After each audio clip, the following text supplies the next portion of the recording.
Hey, what is going on, everyone? As always, it is wonderful to see you again. Today, I have a lesson about a very commonly requested topic. How can I sound more native? How can I sound like a native English speaker? The truth is, if you want to sound like a native speaker, that's going to take a long time and a lot of hard work. But there are some phrases that you can stop saying and that you can change that will immediately make you sound more like a native speaker. Don't feel bad if you make these mistakes. A lot of these phrases are taught in English textbooks, but are not actually used by native speakers in real life. So today, we're going to talk about 5 very common phrases you should stop saying if you want to sound like a native speaker.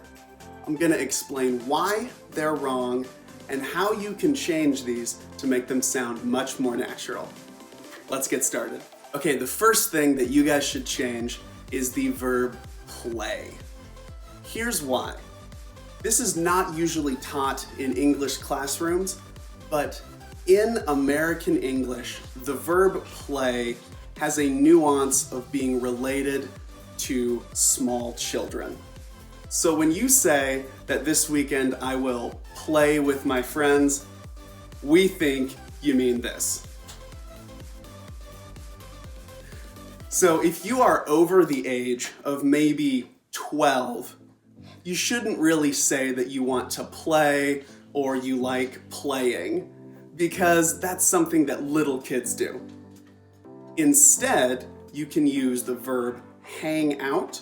You can say that I am going to hang out with my friends this weekend. Or you can add another word to play. For example, I like playing video games. Or this weekend, I'm gonna play basketball. If you add another word with the verb play, that is okay, because that is correct for any age. The next one, I get this especially often because of my job, but is when you call your teacher, teacher. I see comments that say, oh, thank you, teacher. Have a good day, teacher. It's great, and I'm happy that you guys are saying that. But in English, we don't really call someone teacher when we are talking to them directly. Another one I hear is Mr. Grant.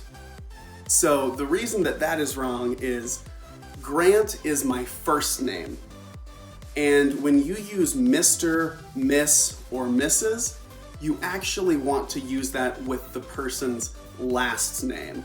So my last name is Sundby, so it's better to say Mr. Sundby than Mr. Grant.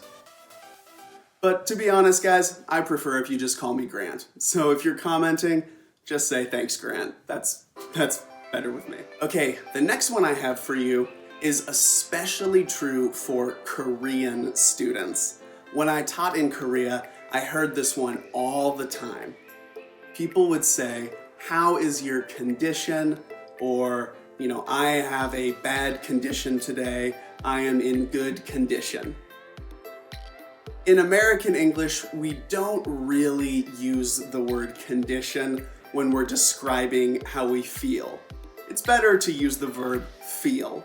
So if you are sick, you can say, I don't feel well today, or I feel bad today, instead of I am in bad condition today.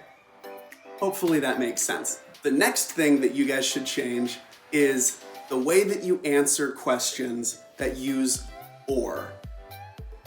When you answer a question that uses or, you should not say yes or no. That's really confusing for the person asking the question. When you are answering an or question, you should always answer by saying the choice or option that you want.